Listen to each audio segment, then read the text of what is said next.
stage. You can see the soot markings left over from its previous flight. The first stage accelerates the vehicle through the Earth's atmosphere into space with the help of 9 Merlin engines at the base of the rocket. Today, we will be attempting to recover our first stage for the 3rd time on our drone ship, Of Course I Still Love You. Now, above the first stage is the second stage, which has a single Merlin vacuum or MVAC engine, which ignites after the first stage separates. The second stage is what will carry the Starlink satellites into a circular orbit above the Earth's surface. Falcon 9 has been loading propellant since T-minus 35 minutes.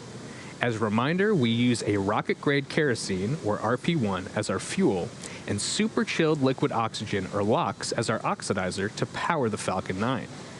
Currently, RP1 and LOX are nearly fully loaded on both stages, and LOX will continue to be topped off right until the last minute of the countdown.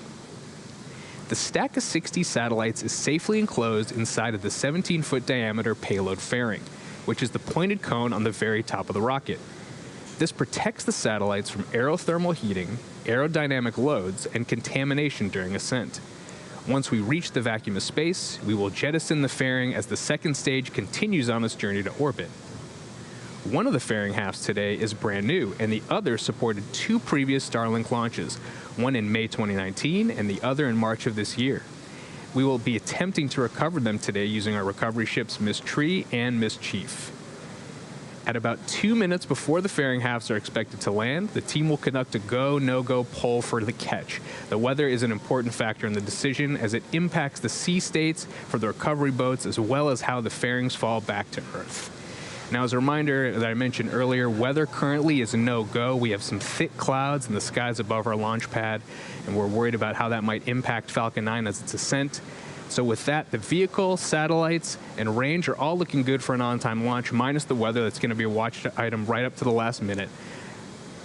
Now, as many of you watching may know, SpaceX was founded under the belief that a future where humanity is out exploring the stars is fundamentally more exciting than one where we are not. From rocket reusability to developing interplanetary transportation systems, our teams get to work on programs with the potential to impact both our lives on Earth and beyond the stars. And Starlink is no exception. As I mentioned earlier, today's mission marks our 13th Starlink mission. By design, these satellites will be able to service areas where internet connectivity has been unreliable, too expensive, or completely unavailable. This kind of network has never been done before, and our team continues to grow as we get closer to this goal. Specifically, the Starlink team in Redmond is looking for great engineers to join our Network Operations Center. Our NOC engineers are constantly monitoring Starlink to ensure that SpaceX's orbital and ground assets are delivering the best possible user experience. We're also looking for full-stack software engineers. Starlink is an incredibly flexible system, so smart algorithms and simple user interfaces are critical to our success. As a software engineer, you can have huge impact on the quality of our service. If you're interested, send your resume to softwarejobs@spacex.com or check out the careers page on our website. We are currently at T-minus 4 minutes and 14 seconds from liftoff, and Falcon 9 is now moving into the final stages of the countdown.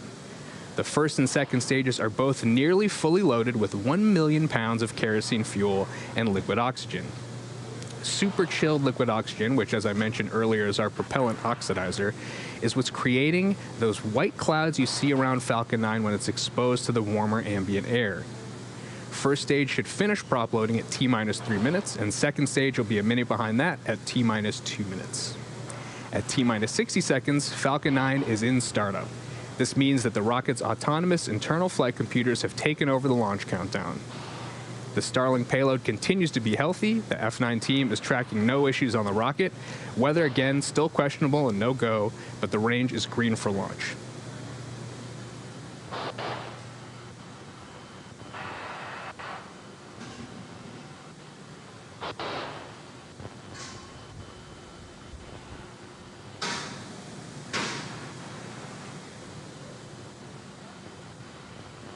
You can notice on your screen above Falcon 9 that we are looking at some pretty cloudy skies, and so we are still no-go, but hoping we get a little clearance right at our launch window so we can thread the needle, as they say. We're just under a minute away from LOX loading completion, and then 30 seconds after that, we would expect to see that white cloud that common viewers are used to seeing of the transporter erector LOX line.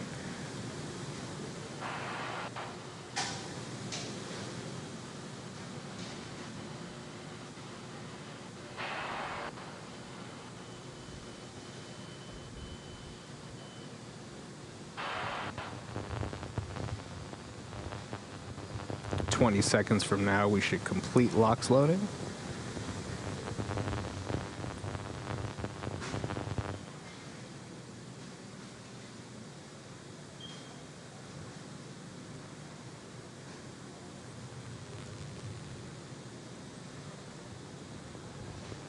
Now at T-minus 2 minutes, LOX loading is complete on the vehicle.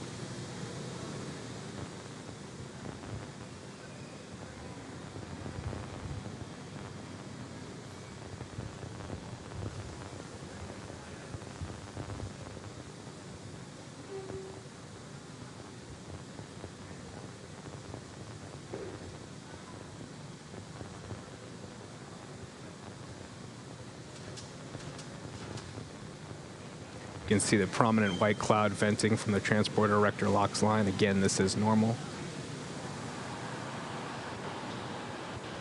We are 20 seconds from entering startup. Again, as a reminder, and for folks just turning in, we are still no-go on weather for this launch.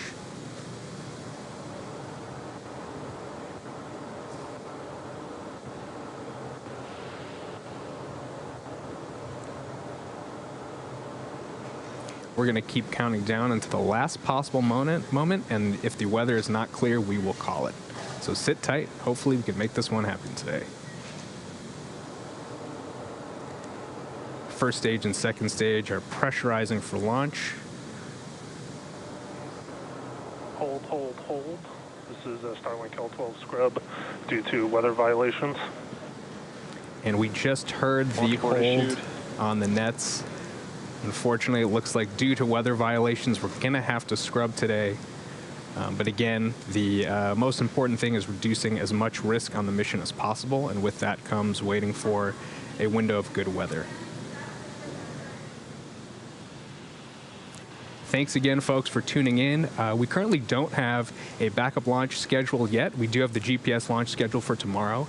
But as soon as we know that information, we'll share it on our socials. So please keep checking for the next Starlink launch opportunity. Thanks again, and everyone have a great day.